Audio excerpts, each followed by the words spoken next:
Greene King, Old Crafty Hen.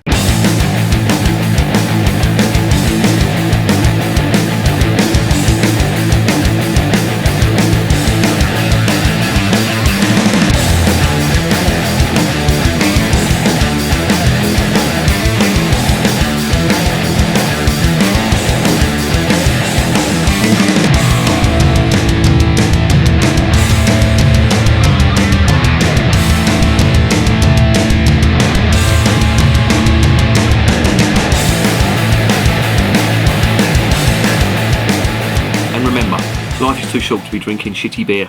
Welcome to another edition of Bands, Bikes and Booze Reviews. There is no sun, so there is no yard arm. But there is beer. And I've got a bottle of Old Crafty Hen from what is called the Moorland Brewery. But this is not from the Moorland Brewery. That no longer exists. This is a Greene King beer. And it's come from Bury St Edmunds in Suffolk. Now, Old Crafty Hen is one of the range of beers from this supposed Moorland brewery. The other one is Old Speckled Hen, which I'm sure you heard of. That's a really well-known British sort of ale, and they do Golden Hen as well. Old Crafty Hen, I think I've tried before, and I can't remember where. Old Speckled Hen, I reviewed it. And honestly, the bottle I got was fucking horrible. They do it in clear bottles, as they do with this as well. And it was really skunky. As soon as I opened it up, it stunk. I tasted it. It was fucking vile. I've not reviewed it since. I did a review of it, and it was just me swearing for about 10 minutes. And having a rant about brewers that put beer in clear bottles. And I know I shouldn't do it, but it annoys me. And the reason people do it is, I assume, or not people, not brewers, I don't think, it's the marketing buds in these big brewing companies that think people need to see what they're getting in a bottle. You just think, for fuck's sake, if it's going to ruin the beer, why do it? And they do it in like a lot of the lagers as well, like Heineken do it. Heineken don't give a fuck about beer. See what it's doing to me now. I'm going to stop. I'm going to park this fucking bus right here.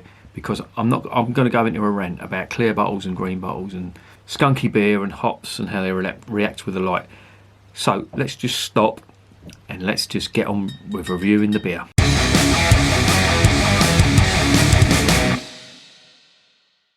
So what is it? It is a 6.5% oak aged vintage ale. They say it's brewed by the Moorland Brewery, but it's not. This is Greene King, based up there in Bury St Edmunds. It's 6.5%, so it's quite hefty. And when I picked this up, I thought it was going to be in this. Well, I'm hoping it's going to be in the same vein as the Abbott Grand Reserve, which I really liked. That was good. That was in a clear bottle as well, but it was really nice. And there's a review on the channel of it if you want to see it. I'm really hoping this is going to be in the same vein. On the label, it says dark and malty, which that is what the Abbott Reserve was. That was quite high in alcohol as well. It's 6.5%. Some people complained that it had a lot of spirit alcohol in that. I didn't notice that. I'm hoping it's not going to be the same in this one. Let's just open it up and see what's going on.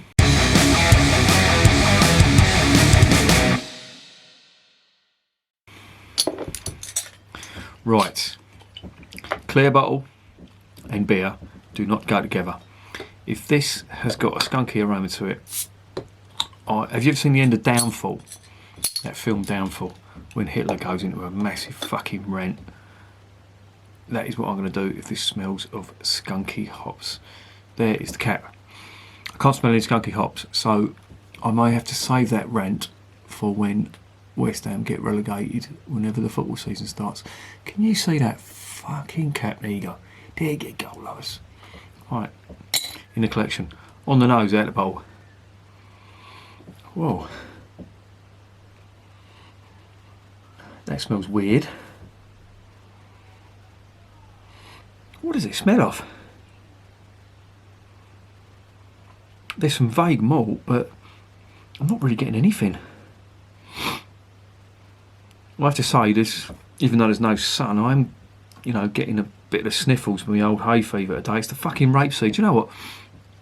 I never had hay fever in my life till I moved to Kent, and I lived in London all my life, 46 years. Then I moved down to Kent, and all of a sudden, I found out I got fucking hay fever, badly. It's been playing up today. Oh, hang on. We're getting a little bit of spirit alcohol. That's all I'm getting. Let's get it in a glass, see what's going on. Here it is, nice colour. Now this is one of their, as I say, it's one of the speckled hen, Crafty Hen beers. There you go, wow, the whole lot went in one glass. And there's the bottle, empty. Can I get anything out now? No, fuck all. Right,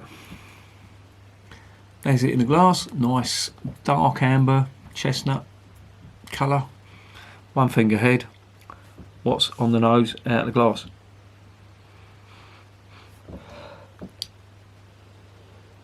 Oh yeah, there's some malt there now, but it's very faint, and a little touch of hoppy aromas to it as well, but it's very faint. I mean, I'm having to sort of cut the glass to get that.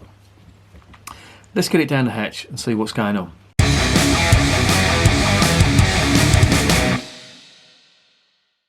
I tried this before and I couldn't really discern the flavours because it was so cold, and I've allowed it to warm up a little bit, well, a fair bit. I've left it for about sort of 20 minutes or so, and I want to see whether I can get some more flavours out of it. Before, it was just so cold, I wasn't getting much at all. So let's try again.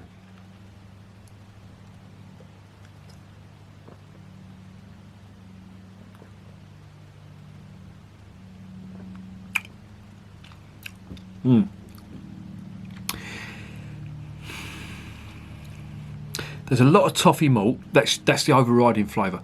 Creamy toffee malt. That creaminess, I don't think it's diacetyl.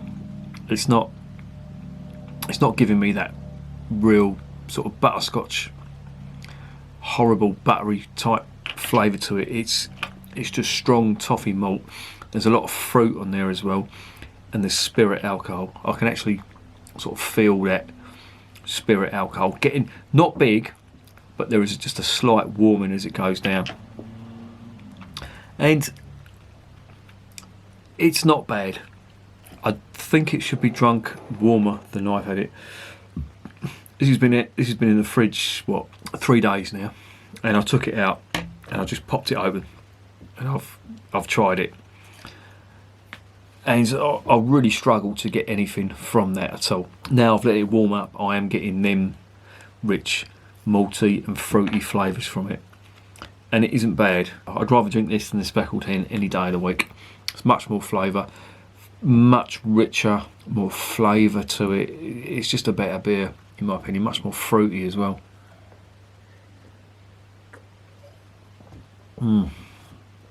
Just toffee malt and fruit that come through on this, and it's quite nice. It's quite strong though, and you do get some of that spirit alcohol running all the way through it, which might put some people off. I think it's okay. It's not too bad. It's not the best, but it's okay.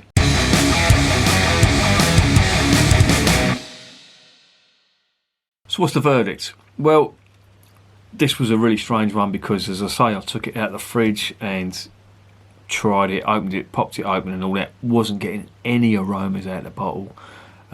Wasn't getting aromas out of the glass. I tried it for the first time. I think it was just too cold.